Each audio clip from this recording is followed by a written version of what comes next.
Hey everyone, Matt here from Doctors of Running, and today we're going to do a little extended discussion on the Saucony Tempus. I just finished a sub 2, which means I'm rushing to try to get as much information as possible in under 2 minutes. And I just wanted to have a little more relaxed discussion and kind of flush my thoughts out. So we'll figure out what we'll call this. This might be one of those, like, felt cute, might delete later kind of moments, but yeah, Saucony Tempus. So this is the spiritual successor to the Saucony Hurricane. So it's a max stability shoe, but it's very different, very different. 8.9 ounces, men's size 9, 7.9 ounces, women's size 8. This is one of the first stability shoes in a while that's exciting. It's got one of the first ones to have a super foam there, so it's got a full length amount of Power Run PB, and it's encapsulated by a frame of Power Run, so an EVA foam that wraps around both sides on the medial and lateral aspect of the foot, the full length. And what that does is creates a dual density type situation where you actually have a second density of firmer foam running the entire length of both sides of the shoe. What's that going to do? That's actually going to create stability on both sides and create a high level of guidance for getting people to go forwards. It's not biased, right? So it's fairly equal going both directions. I can tell you, as somebody who does need some support, some pronation control, I don't even want to call it that, right? Just a little bit more medial support for me. I can feel plenty of it. Those people who need lateral stability, you're also going to get it, because guess what? This also travels on the lateral side. There's a little bit of a sidewall, both sides, so it's really, really nice. And then really nice wide base underfoot. So a lot of inherent stability and guidance. Don't freak out about this. I have 250 miles on this, and this just happened. So this is probably the most durable shoe I've worn in a while. It took me 200 miles to tear through this, which normally that happens in like 50.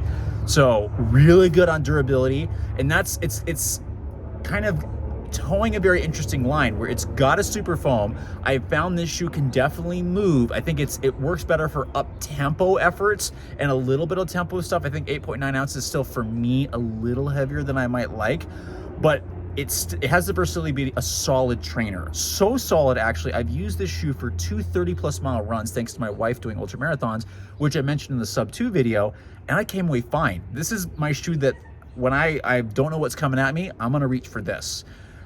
Obviously a little biased just because I love shoes like this. We haven't seen lighter weight stability shoes like this in a while. It's not till the early 2000s that we were seeing stability racing shoes, and those are pretty much dead. I mean, from what I understand, the Saucony Fast Twitch is getting discontinued. I just found out the ASICS DS Trainer series is getting discontinued. So we don't really have much in the stability world for those who want to run a little faster. So this is not going to work well for somebody looking to run faster, 5K to even half marathon. But I think as a marathon shoe for a lot of people, this is going to be great, because honestly, most people don't need a really aggressive super shoe. They are going to want something that's got super foam so they can bounce around a little bit, but still got enough protection that by mile 20, you're not hating your life and wanting to quit, right? And some of those super shoes, they can be a little aggressive, right? This one, no plate. Okay, it's still on the stiffer side because there is max stack height here. I don't have the exact specs. It is an 8mm drop. I don't know what the stack height is, but I can tell you it's pretty tall, right? So there's plenty of cushioning underfoot. And I'm just really impressed. So it's those people looking for a lighter trainer that want a bouncier ride. This is going to be great. I want to encourage people that run in the Saucony Hurricane. You're fine. It's going to be different, but you're still going to be fine trying a shoe like this. You just need to know this might be kind of your lighter, a little quicker day shoe. You might want to look at something like potentially the Omni or still the Guide. Well, see, the thing is, the Guide, they're almost kind of similar. It's just this has got Power Run PB. The weight isn't that different, so that's going to be a whole different thing about what kind of like midsole do you prefer. Do you prefer something a little softer? Do you prefer something firmer, which might be the Guide? The Guide's really good too. But yeah, this is really checking a lot of boxes. It's not the most aggressive shoe, so I wouldn't call this an all-out racing flat at all. I wouldn't call it even a super shoe. There's no plate. The foam is being stabilized by EVA, which is not bad, right? I think we might see more of that as we start questioning what plates actually do, but it's just a great shoe. Fit is a little on the wider side. For me, it fits just a teeny bit short because it tapers a little quick, but there's plenty of toe splay here. I did have to lace the shoe down a little bit, but I didn't have to lace lock it. It's been fine. Again, didn't get any rubbing or stuff. I get over 30 miles twice, so no issue there. There is a heel counter here. It's got some padding. Those people that are sensitive might want to be a little cautious here. I know I'm just rambling because I want to talk about this shoe. Well, you'll see a lot of this in our written review.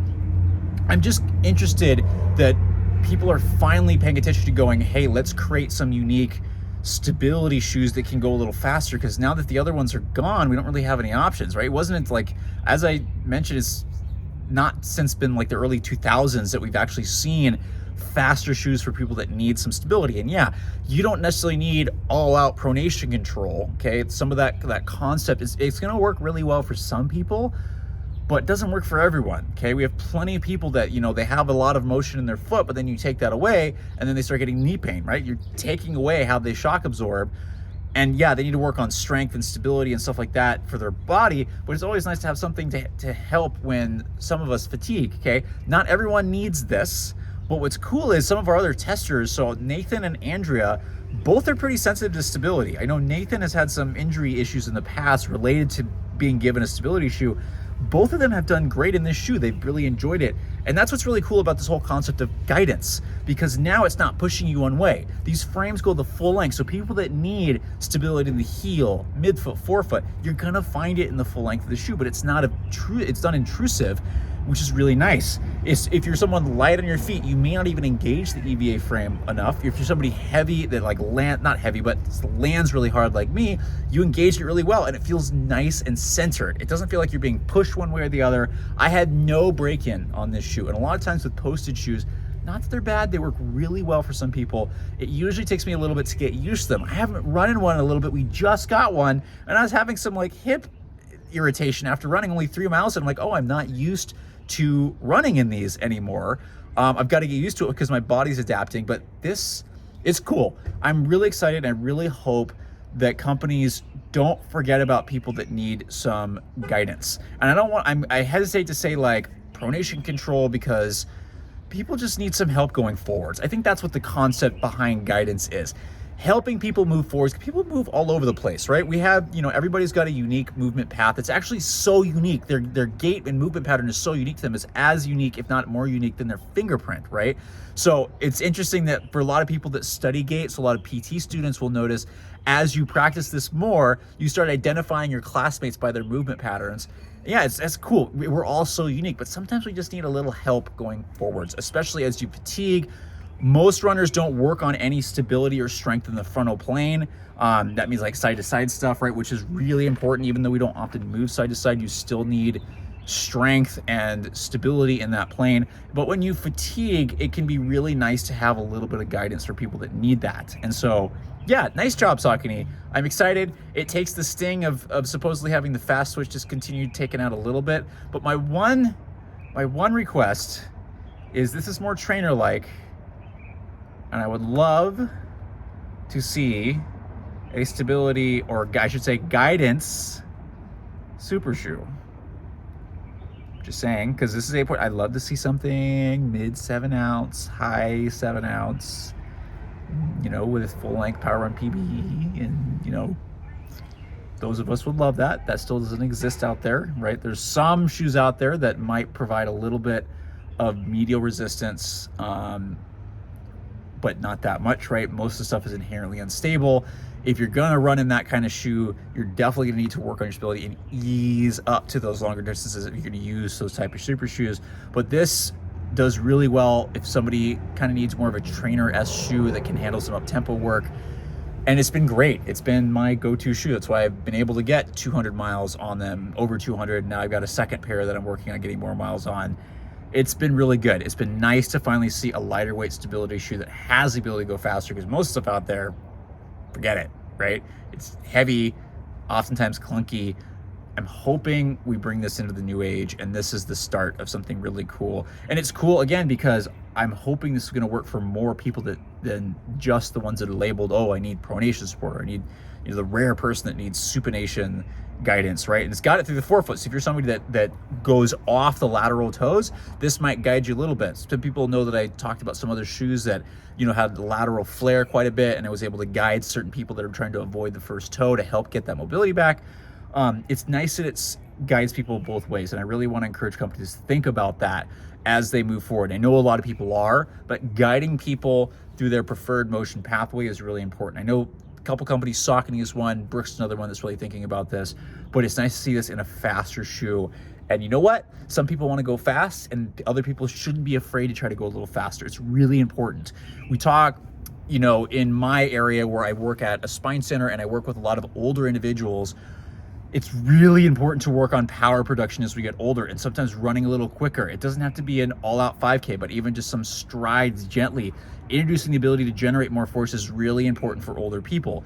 It's important for all people, right? Not just older people, to maintain that ability of your muscles to contract at that level and react, right? Because that's what, in older population, that's actually what reduces the risk of falls. Is not, oh, how much balance do you have, but how quickly can you react to a loss of balance?